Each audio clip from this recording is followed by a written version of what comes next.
অন্তর্বর্তীকালীন সরকার ক্রমান্বয়ে একটি রাজনৈতিক দলের সরকার হয়ে গেছেন বলে মন্তব্য করেছেন বিএনপির সিনিয়র যুগ্ম মহাসচিব রুহুল কবির রিজভী। বলেন, দেশে গণতন্ত্র এখনো নিরাপদ নয়, গোজামিল দিয়ে দেশ পরিচালনা করছেন তারা। নির্বাচিত সরকার শক্তভাবে দেশ পরিচালনা করলেও অন্য কোনো সরকারের পক্ষে তা সম্ভব নয়।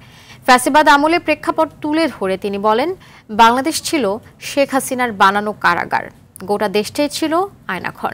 এনসিপির নানা দাবির সমালোচনা করে বলেন, বিচারের আগে কেন রাজনৈতিক দল গঠন করলো তারা।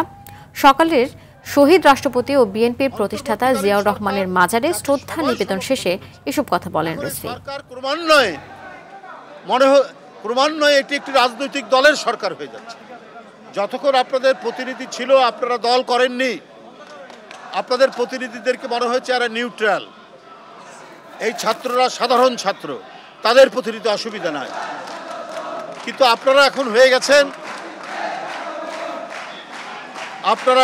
গেছেন একটি রাজনৈতিক দলের উপদেষ্টা।